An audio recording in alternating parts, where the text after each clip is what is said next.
October 31st, 1957. It was raining on the night of Halloween.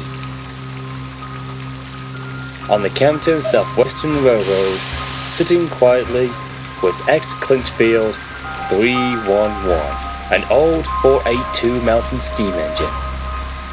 She was to take a train of log cars from Campton to the Black Wolf logging camp, and then deliver another train on the return journey.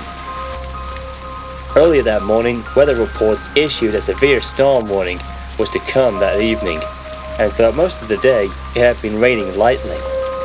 But that was only the early signs of the bad weather approaching.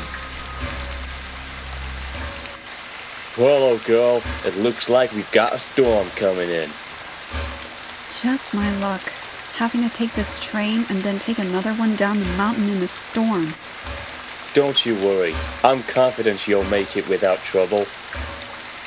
Confidence. That seems to be the only thing that keeps me going, despite what the others say. Hey, no matter what happens, the manager will not let those fools touch you. Not as long as he, or me, or your fireman are here. You're the only ones who have shown me sympathy ever since I came here, and I'm grateful for it. So what's our arrival time back in Campton? Our arrival is 1 a.m., right on the dot. Right. Let's get rolling.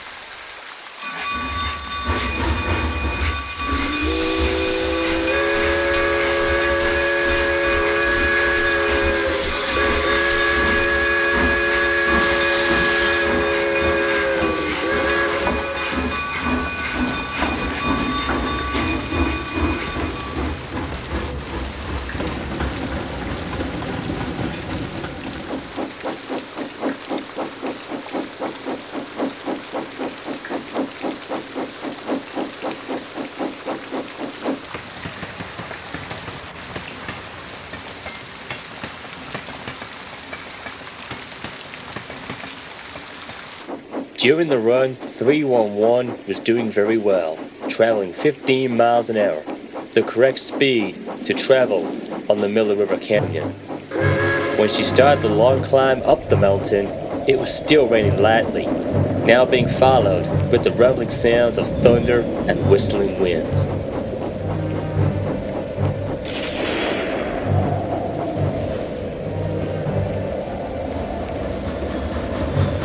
They arrived at the logging camp at Black Wolf Mountain right on time.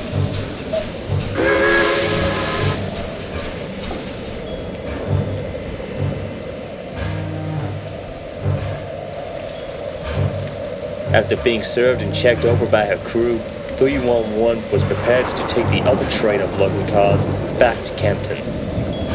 However, there was a short delay as the signal to give the all clear had malfunctioned.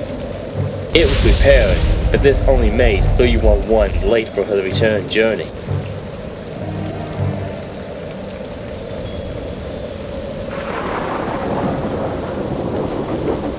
Not long after she left the logging camp and started the down descent, the weather changed for the worst.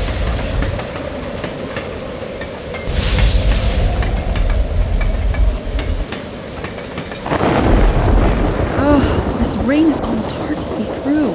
It's unsafe, and knowing how dangerous this line is in these conditions, it's almost suicidal.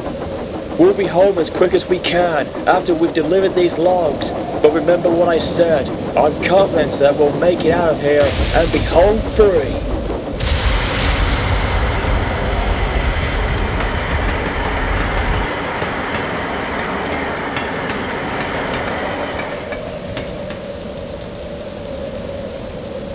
The storm had gotten much worse, for it caused major flash floods, loosening large rocks and trees from the banks, thus causing them to plunge into the raging rapids below, pulling them downstream. 311 came out of the tunnel, and she started to cross the Miller River Bridge.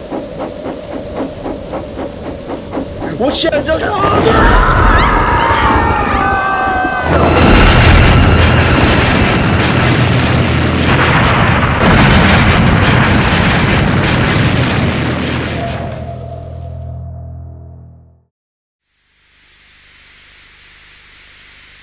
By the next day, no word from 311 at Campton or the Lighting Company was heard. As the minutes were turned into hours, crews were dispatched to a search and rescue operation.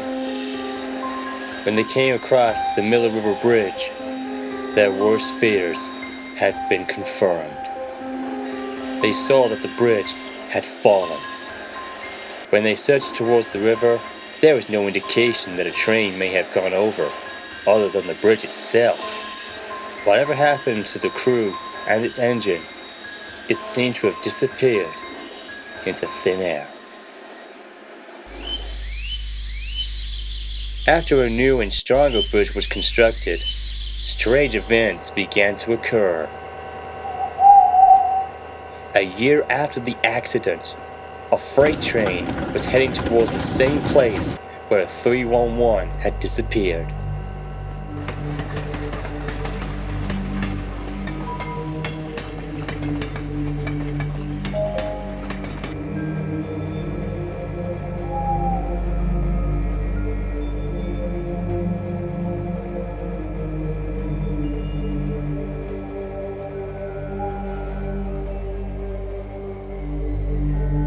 The engineer and the locomotive claimed that they saw a headlight, hearing a bell ringing, and a whistle sounding out within the darkness. But then they all vanished together, without a trace.